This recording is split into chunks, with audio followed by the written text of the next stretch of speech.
Not this one. Yes. This one's a MEMS device case. No, no. I mean, why is it different? Oh, sir, I've changed slide size because of camera.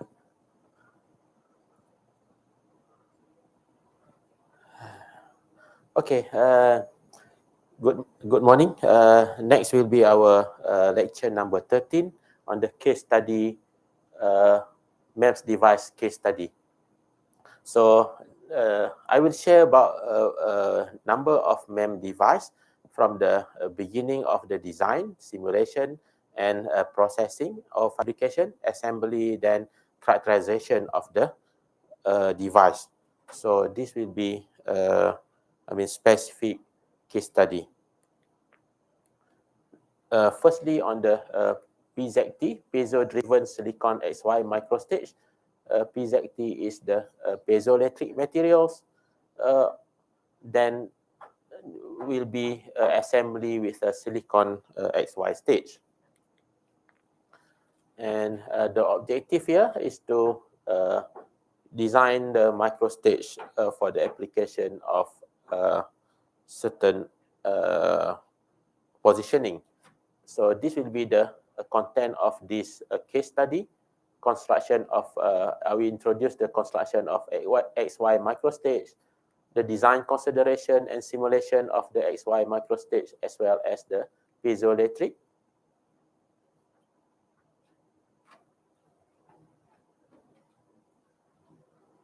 Of the piezoelectrics and the fabrication process, silicon XY microstage stack piezoelectric actuator, and the integration process of the XY microstage.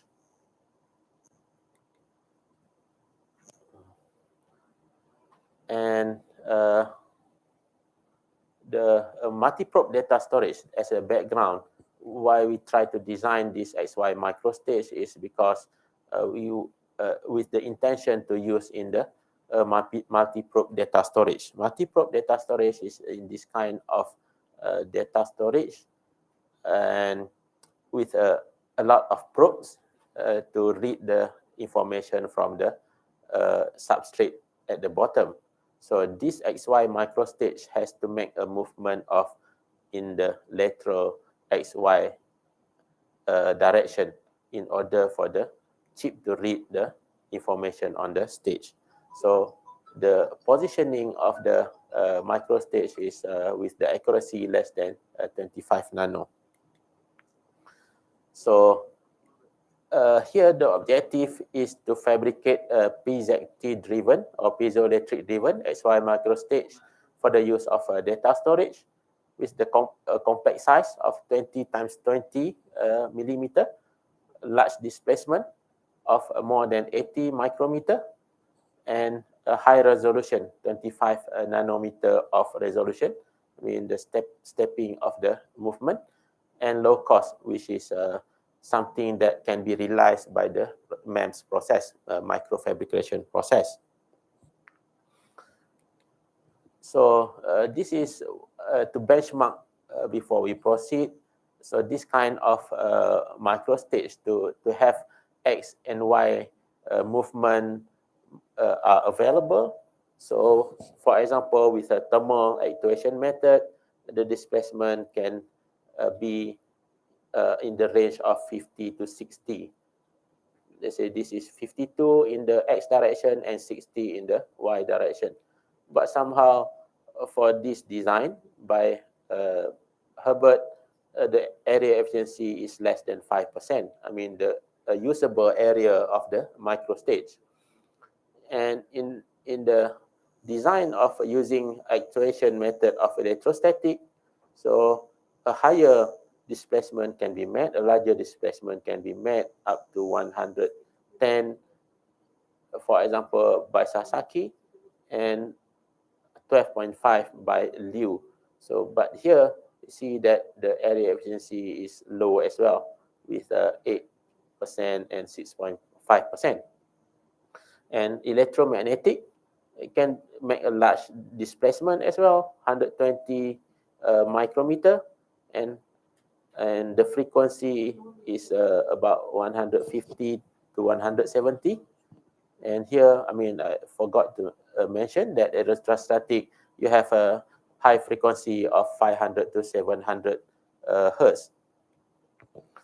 Then, and piezoelectric, which suffer this displacement of 2 micrometer only. With, however, you see that in terms of the design of microstage using piezoelectric, you can have higher area efficiency in comparison with the rest. This is due to the compact of a piezoelectric material that can be used in comparison with electromagnetic, which require a lot of space. Then you sacrifice the area that can be used. I mean, the efficient area that can be used. Same goes with to the thermal and electrostatic actuator, with also require a lot of space. Then you don't get your area as intended for the usage of the microstage. So this is the microstage architecture. So the proposed design of the silicon microstage with a three main component of the microstage. You have a piezoelectric, you have the silicon stage itself, then with the capacitive sensor at the back. So this capacitive sensor will detect the movement of the microstage here. So as I mentioned, the piezoelectric actuator coupled with silicon, then you have capacitive sensor at the back. So, however, I mean, as mentioned before, piezoelectric suffer from a very small displacement. So, meaning to say it cannot make, even though you can exert high force, but displacement is very small. Therefore, the design has to include certain means where possible in order to increase the displacement or the lateral movement of the stage. Here, the amplification mechanism is introduced here, what is called as a Mooney amplification mechanism, in order to amplify the displacement here into a bigger displacement. And what need to be considered next is on the blocking force. So blocking force meaning you have to have some means of handling or to maintain the position of the stage and to make it robust as well. So kind of, let's say here you need to have a support mechanism in order to get the position. Then of course, in order to make a movement, you have to overcome this spring constant of the support. And for this Mooney mechanism, it needs to be flexible enough, but at a certain extent robust. So that to allow movement for flexibility, but robust to allow to make sure that it won't break if it's in operation. So the support spring, flexible but strong and robust in order to hold the stage and also to return the stage to its original position. So that is the consideration need to be given in order to have this design of the microstage. Here is the zoom of the Mooney amplification mechanism. Here is the zoom at the support spring. It's a serpentine spring. And this is the hinge of this Mooney mechanism. So this need to be designed accordingly so that it's robust, and at a certain extent you can you have the flexibility to make sure the exerted force can make the movement happen. And this from the beginning we can calculate the Mooney structure performance. Basically, the structure design is critical, and we need to make sure that the movement, and by calculation, because we want to have certain displacement or distance to be displaced, then we need to calculate how how much will be the possible movement of the stage later on. So with the calculation of this piezoelectric, then let's say a few micron here, then what is the maximum of this displacement of delta M? So now the calculation can be done with the constraint of the size, etc. It need to be calculated. So the amplification factor of a Mooney mechanism here. So we have a Mooney amplification mechanism. Then let's say here, this is the FEM simulation. So we know that by decreasing the angle here, theta, we can get higher amplification, nearly 20 times amplify of the movement. So, but this is geometrical analysis, so it do not take care of certain parameters here. That's why you can see that is kind of not that accurate after certain degree here. So this is the amplification mechanism that you can calculate according to numerical calculation. So, but the FEM will show more accurate, where you can see here about 20 times of amplification can be made by about 0.5 degree of this angle. So in terms of design and simulation, so we need to calculate this, for example, the stiffness of the system using Mooney mechanism, and with this, the Mooney stiffness by FEM is as shown. So stiffness is quite important here, because we want to make sure if you have your piezoelectric to be here, you can exert enough force to overcome the stiffness. So that is where the design of this amplification mechanism need to be calculated in terms of stiffness. Then we have the support spring as well. The support spring also need to be calculated in terms of the stiffness of the spring. So the spring constant of the serpentine spring can be calculated using this equation. Then the Young modulus of silicon, we know the property of silicon, 100 gigapascal, and the number of beam here, 1, 2, and 3. 3 beams. Then for 2 set of support spring, which is 1 and 2, 1 to the left and right. Then we can calculate the total, which is this will be the equation to just add on with the total number of spring. So the stiffness of the support spring is calculated to be 99 Newton per meter. So this is also a simulation have been done in order to look into the force exerted and force required to overcome the support spring.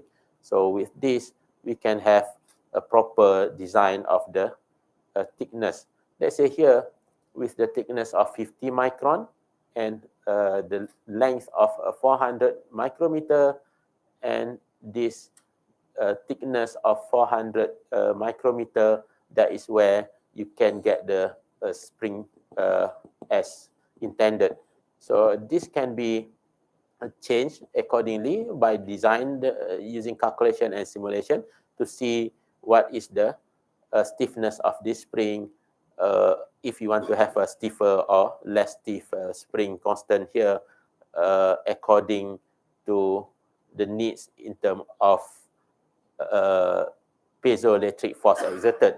But at the same time, we have to make this robust enough, and also we have to consider the processing capability, which is to make the thickness of 50 micrometer is a quite challenging process. Meaning to say, to reduce below 50 micrometer might be very difficult. So this is the stiffness of the Mooney mechanism. Overall stiffness, because we have the stiffness on the Mooney side as well, not just the support spring. then the total stiffness is K stable stiffness of 1599 Newton per meter. So the resonant frequency for the inner stage and outer stage are calculated to be 620 Hertz and 485 Hertz. So because this is the formula for the resonant frequency, you can see that the inner stage is smaller in comparison with the outer stage here. I mean, the X direction stage is bigger, so it has a higher mass here. So that's why the resonant frequency is different, because the mass is different for X and Y direction stage. So this is the calculation of the blocking force. So you have a blocking force, meaning the force that need to be overcome, the stiffness of the system. So the blocking force that need to be overcome when you have the Muni degree less than 2, let's say from very high 0, 0. This is 1 here, and it go down. I mean, meaning to say, if you have your angle of the Muni smaller, then your blocking force is much higher. So that is where you need to have a trade-off in order to design this Muni not to be too small angle of Muni amplification mechanism, but to have a trade-off between the blocking force and also the amplification factor that you might obtain. So then the next thing is the design consideration for the PZT actuator. So coupled to amplification mechanism to produce large displacement. So basically this is the design of amplification mechanism, PZT actuator. So with 8 millimeter length with the thickness of about 400 micrometer, and we have the design in order to make a higher stroke or higher displacement of this actuator is made into interdigitated electrode. So you have a piezo ceramic, PBZRTIO3 here, the material, ceramic material, and with interdigitated nickel electrode deposit on this in between of every layer. So the distance between the pitch of this layer is 100 micrometer, and the size of the electrode, nickel electrode, is 30 micron or 30 micrometer. So what need to be considered in this design is we have to know the stroke of the stacked PZT actuator.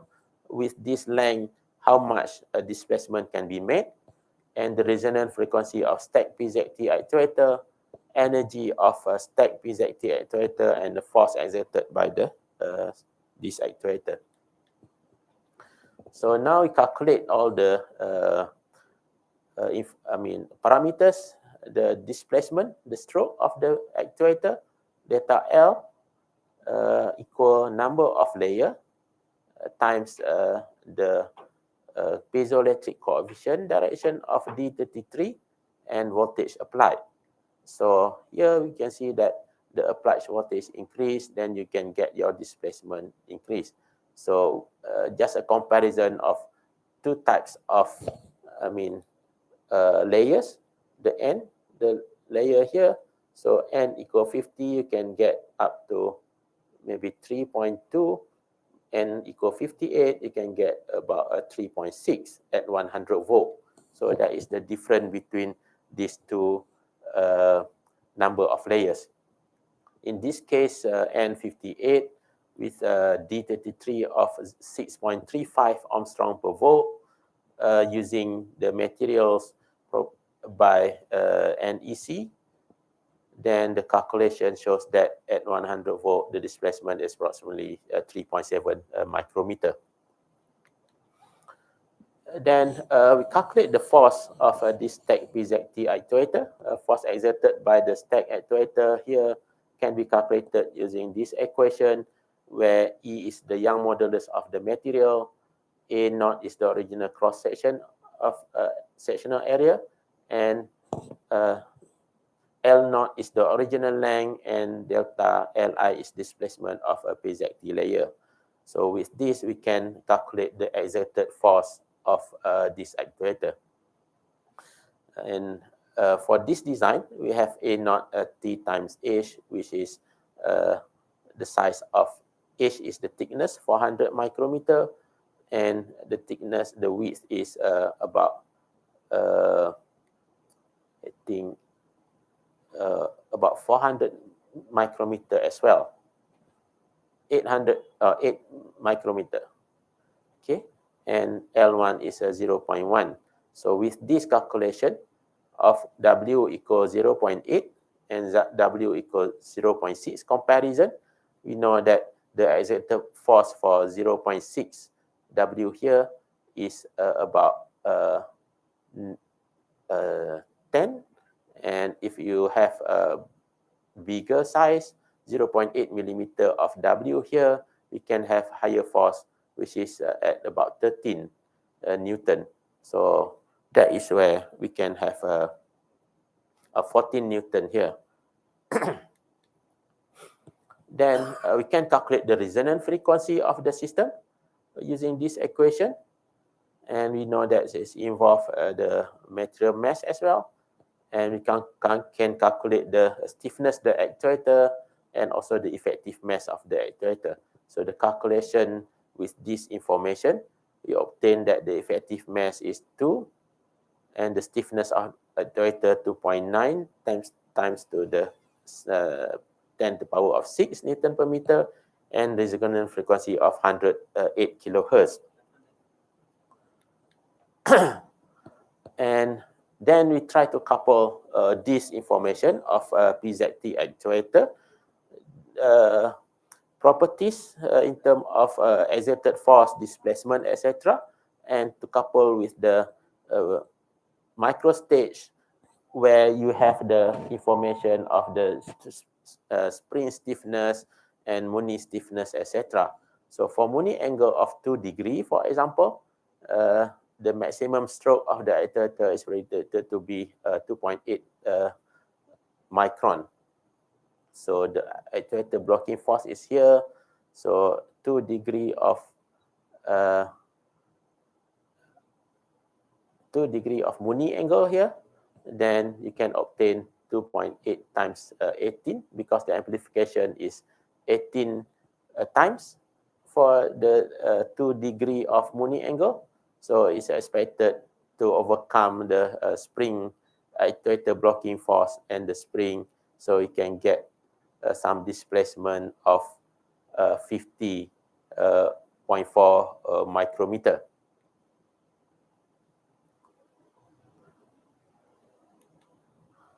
Then this is the performance that can be calculated from this design. We have different in terms of X and Y direction for these two stages, because this different mass. So for this, the Muni angle for X direction is 50.4.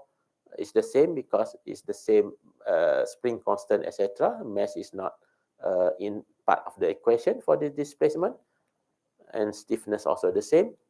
And because the different mass in terms of this design, the resonant frequency will be different in terms of X and Y direction stage.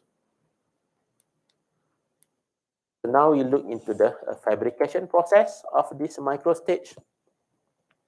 We started with a silicon substrate, then with a thermal oxidation to have a silicon dioxide layer on both sides, top and down, because later on we will have a circuit design on both top and down of this device. Then we sputter chrome gold, a layer of chrome and gold on both sides, because the requirement for electrical circuitry. Then do the photolithography to pattern for electrical circuitry. Then etching to remove the materials to pattern. Then remove photoresist here, and do photolithography again in order to remove the silicon dioxide layer as an opening before we do the structural etching. So then we do deep RE, reactive, reactive ion etching, as I mentioned before. So with this reactive ion etching, this can be etched, the silicon can be removed in order to have a structural design. So then we remove SiO2, the silicon dioxide at the bottom side.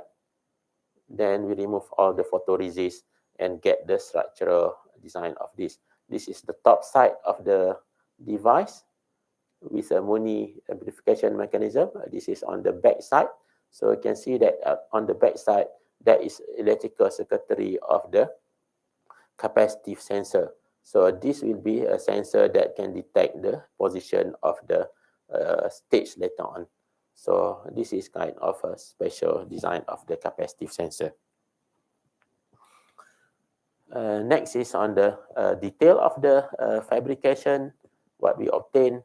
So as I mentioned before, it's quite difficult to obtain a good structural geometry when you do the process. So however, this is relatively good with a 50 micrometer width of the support spring, the serpentine spring. And this is the hinge, where you can see that the electrical circuitry, the chrome gold pass through this small area, narrow area of the hinge to go to the this part of the actuator in order to supply the current to the actuator later on. It's passed through this area and go to the actuator.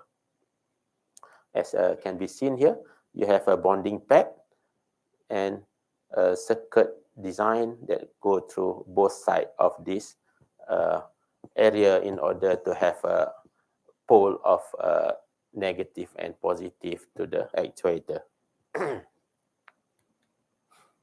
So now the process of fabricating the PZT actuator, the piezoelectric actuator. So the process begins with the bulk PZT, then the photoresist coating here on the top of this substrate PZT, then formation of groove, and this is using dicing. The groove is using mechanical dicing, which removed by force 30 micrometer width of dicer blade. Then we have a sheet metal deposited using sputtering, and this is covered by coating because we want to prevent or remove the metal later on the top side. And there is a certain pattern so that we can connect to electrical wiring in order to do the electrodeposition later on. So the at the bottom side of this trench, we have a seed layer of metal, and of course, some might be at the wall of this trench. Then we try to do the electroplating later on. We remove this and do the electroplating to form the electrode to grow the nickel from the bottom of this system, this trench. Then we do the polishing for both sides of the PZT actuator. Then we get this kind of PZT interlayer between nickel and ceramic PZT. Then we do the patterning on top of this PZT in order to have, you see that the opening is, this is on one side, you have one open, one cover, meaning to say we want to have this positive and negative interconnects so that it become electrode for the actuator. This is using polyimide as the insulator layer. So then we deposit metal after the polyimide. So this metal will become the electrode for the interdigitated electrode of the actuator. Then we do photolithography and dicing. Photolithography to have the opening. So because this metal deposition is on top of the whole system, the whole substrate, then we do photolithography to have this kind of interconnects. So because we have a positive and negative interconnect, so this is interdigitated. You can see that this kind of opening is basically to have the electrical circuitry to be connected to the nickel electrode. So the nickel electrode is connect on the left side and the top and the bottom uh, interdigitated manner. So they will form a positive and negative electrode to the system. So see here, the electrode is about 130 micron in terms of the pitch. So this need to be integrated together between the stage and the piezoelectric actuator. So how this can be done? So the process of integration here, we have a piezoelectric actuator, then we have a silicon substrate or silicon XY microstage, then with a positioning sensor as well at the back. So a, a, a way to position the actuator to the stage will be something crucial in order to place at the good place. So the alignment of the actuator by photolithography is made in order to provide a accurate position of the actuator. So this is the figure of piezoelectric actuator slot into the position. So the process of integration, so we have to prepare the silicon, the silicon microstage here. Here, the silicon microstage need to be processed again. So this is quite challenging because you have everything in the dimension, the 50 micron, for example, it need to be handled with care, especially when you do the electrospinning in order to deposit photoresist on top of this material. So the silicon stage firstly attached to a silicon substrate because this stage is quite fragile and you cannot handle it without a carrier. So this silicon substrate basically act as a base carrier in order to do the processing. Then after photoresist and photolithography, you cover a certain area using photoresist and do provide opening at certain area. So then do the seed metal deposition on the side which is open with a gold chrome.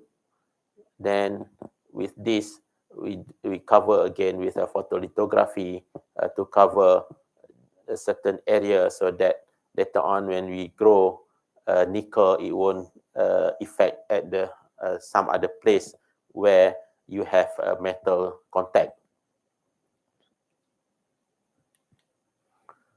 So here you can see that some opening of the photoresist and silicon and the opening of 400 micrometer thickness. And you need to remove this photoresist of the sidewall. So this is a quite a challenging process. Remove the photoresist, then try to deposit nickel gold in order to provide conducting surface in order to grow the nickel later on as a bonding material with the electrode, with the piezoelectric. So this is the process of integration. So align PZT with a actuator to the XY stage. You have a PZT actuator here, then align well with the micro stage. Then try to place it accordingly. We use PZT actuator coat with photoresist as well.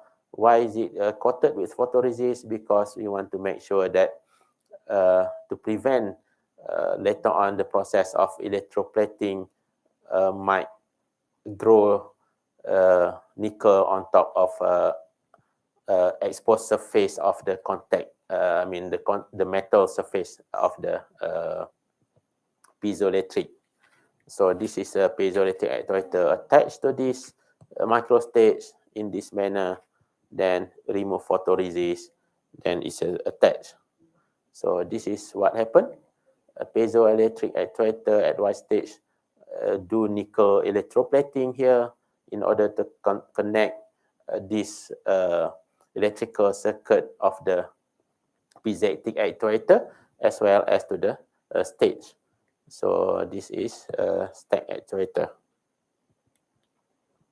And this is the nickel that electroplated to the as a bonding material with a stack actuator.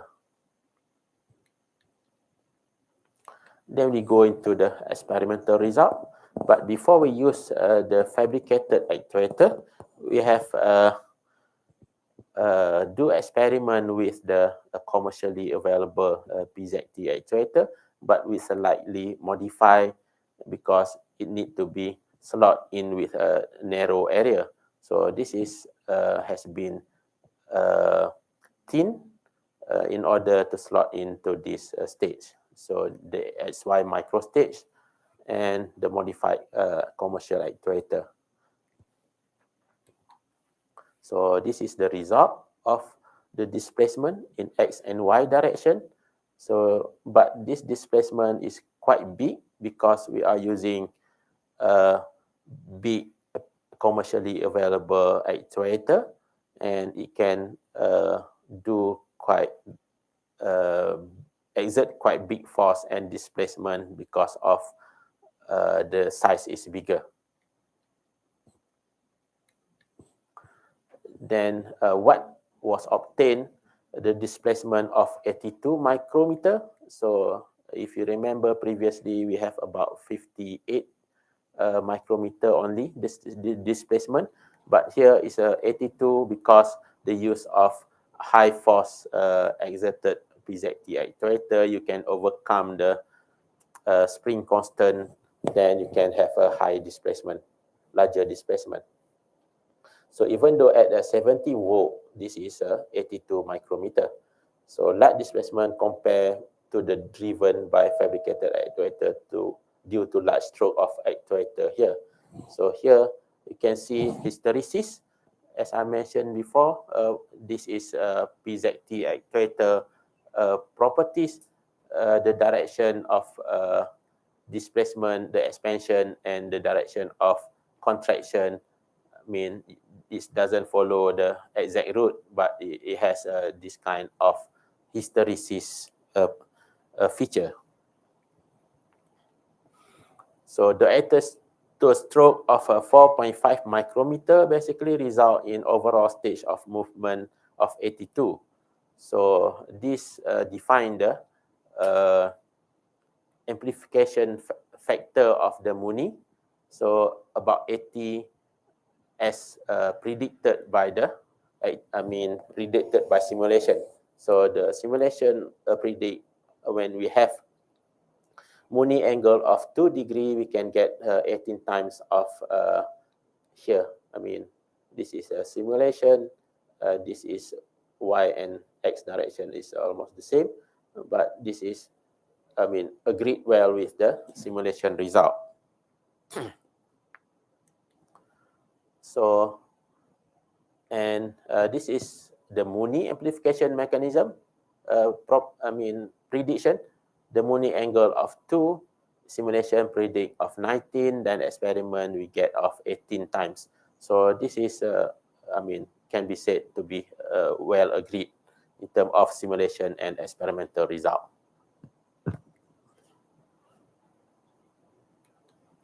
Then we look into the resonant frequency of the system. Of course, experimental result yielded resonant frequency of 361 Hertz. and 642 Hz in X and Y direction respectively. Low resonant frequency in X direction due to added mass by commercial actuator. So the commercial actuator is much bigger, then the mass will be added. I mean, additional mass will be there. Then, of course, with mass, you have a lower resonant frequency of the stage. So this is the fabricated XY microstage with, in comparison with a coin, Japanese coin. Then you can see this actuator, stack actuator connected with a bonding pad. Then this is the PZT actuator, but in this case, silver paste was used in order to bond.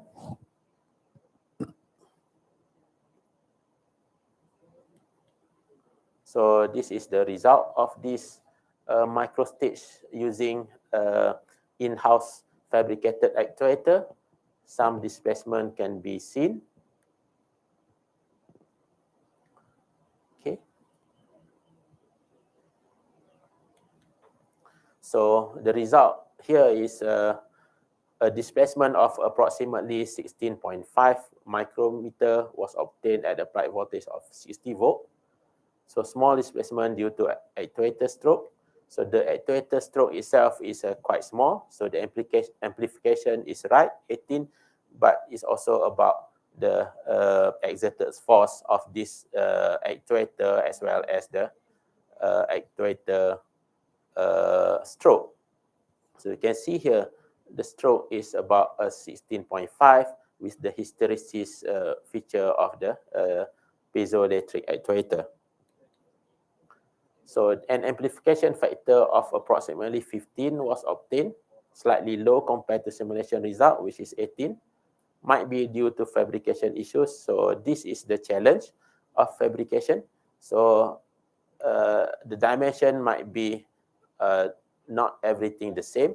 So if some changes, let's say the hinge of 50 micron becomes 60 or 55 micrometer, and here might be different little bit. So that will kind of make the things different. So the resonant frequency of 456 Hertz. So it's a good agreement with analysis. I mean, calculation, because in this case, the actuator mass is very small in comparison with a commercial actuator. Then there is no added mass, highly added mass is just a very small mass that agreed well with the simulation. So here in this case, we have fabricated the multi-probe XY microstage, which you can see here, the piezoelectric actuator can make a displacement of 82 if you use a better actuator, but in this case, we use the stack actuator, which can produce a lower displacement. Then it end up 16.5 only. But if you can get a better actuator, then you can go up to 80 micrometer of displacement. And this is the frequency of the system. But here, you can see that area efficiency is much larger in comparison with the rest of the design.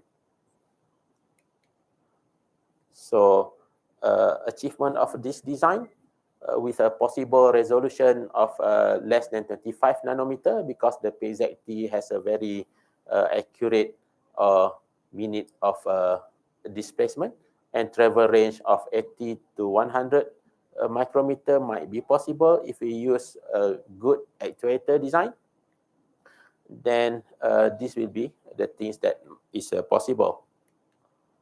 So this is what we have achieved for this PZT hybrid microstage. Now, the second case study is on the microenergy. So microenergy conversion is a device that convert some environmental energy into useful energy. So we try to design and fabricate such a system. So this micro energy has a very huge market, basically. The global energy harvesting system market size with a value of 452 million USD in 2020, and is expected to grow at annual growth rate of 10.2%. So this is the global energy harvesting market, 452.2 million. So the growing application of the Internet of Things, including smart cities, smart home, industrial IoT, and machine-to-machine communication, among various others, are further expected to drive this market. So the micro energy, which require a very small energy to operate, that produce a small energy but sufficient for certain sensor to operate, is the choice of system because of its small size. Factors such as growing environmental awareness, supportive government policies, and greenhouse gas emission reduction targets, and rising demand for energy are expected to drive the market over the forecast period. So here, the objective of this design is to develop a process for fabrication of microarray directly on flexible electrospun beta phase PVDF film. So this is a PVDF flake or material. It's a copolymer, the most extensive studied polymer for piezoelectric, and high resistivity towards most chemical, oxidant, and intense ultraviolet light. And PVDF have 5 different polymorph, which is alpha, beta, gamma, delta, and epsilon. So the most influential and typical phases are alpha phase. The axis of the change and the dipole component are anti-parallel, thus neutralizing each other. And the beta phase, the dipole components are parallel, hence result in greater spontaneous polarization. So this type of conformation displaying pronounced ferroelectric and piezoelectric properties. So this is the process of to synthesize the PVDF thin film.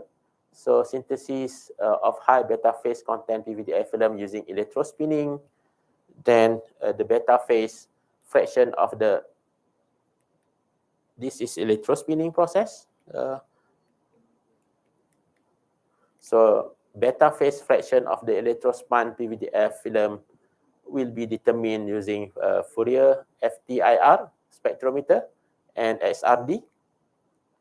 Then micro-patterning, then an integration with the device. So electrical performance of the energy harvester will be evaluated. So this is the produced PVDF membrane with about maybe this is about 80 to 100. This is about 200, right? 200 nanometer of diameter. So this is the design microarray. So after the deep RIE. So this is the process of producing this PVDF using electrospinning. Using electrospinning with a PVDF solution inserted into this shrink. Then there is needle here. Then you apply high potential of 10 to 15 kilovolt. Then this drum rotate. Then you can get your membrane of PVDF.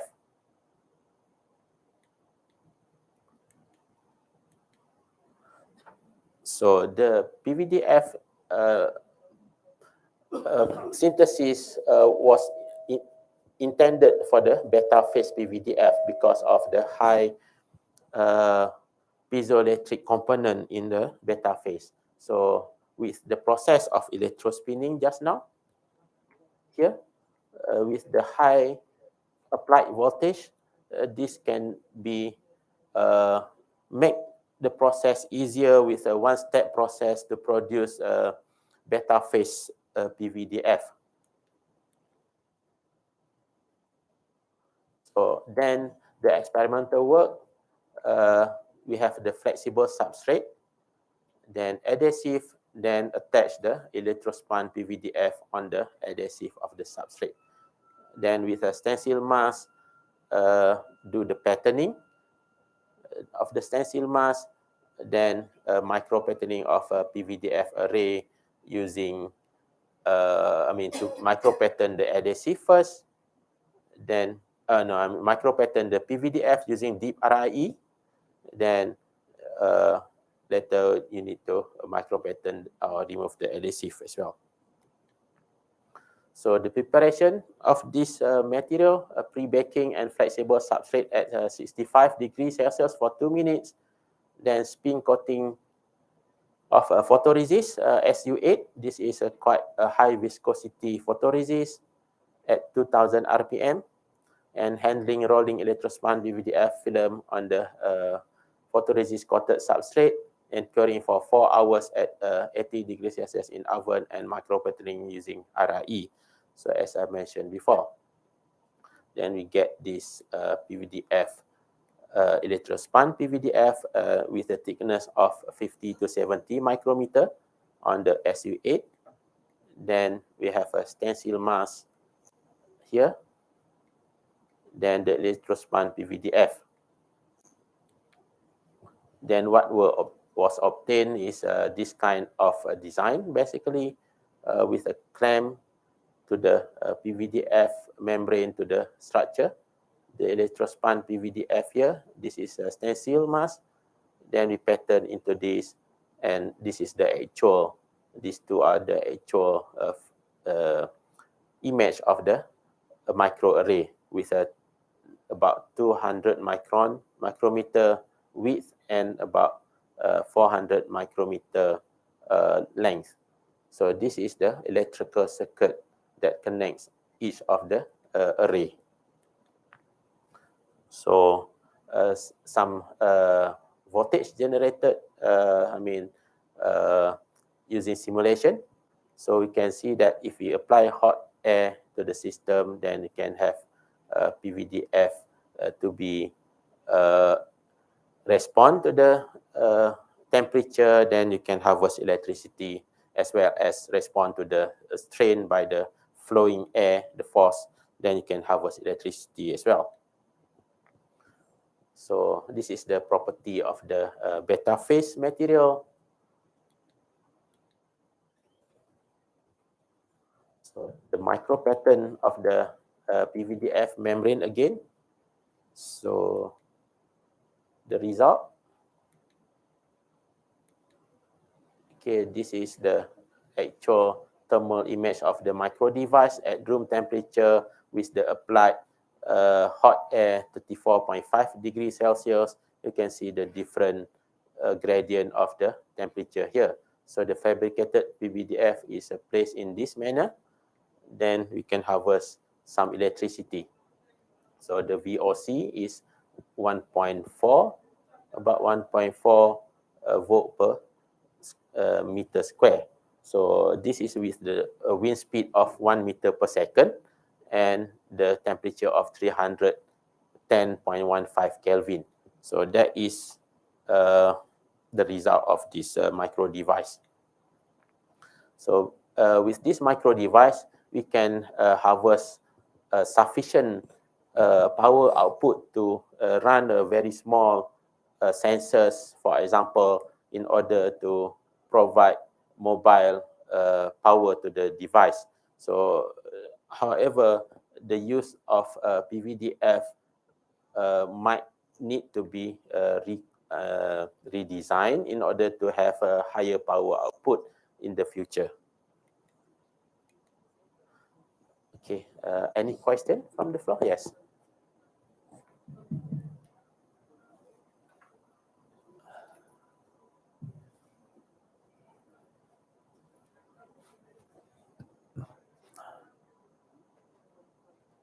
Any type of unexpected failure made in MEMS? Yeah, unexpected failure happen along the process as well. Basically, the process is very much a skill process, even though you have the machine, etc., but the handling and how you attach your substrate to the materials and how you apply the photoresist also depend on skill, because a human have to do all the process manually. So that is where unexpected process, if you don't really careful, it might break some of the components, the intended size was not obtained, for example, and the process does not go well in order for you to produce certain dimension. So that is part of the challenge in MEM process. Sir, is this MEMS can be scaled up for mass production? Yes, MEMS, as you are aware, is used wafer fabrication process. Wafer, so silicon wafer. I mean, it depends on the substrate material, but sometimes you use glass. Sometimes it depends on the application, whether you use glass or you use silicon or you use some other substrate such as flexible substrate polymer. So it can be used as well. But the thing is, it's cater for the process, batch processing, because the system is initially from the use of chip design, I mean chip fabrication, semiconductor process. So semiconductor process is batch processing, where you use, let's say, 4-inch or 12-inch wafer. So you have many device on the wafer. So that is what we known as the batch processing.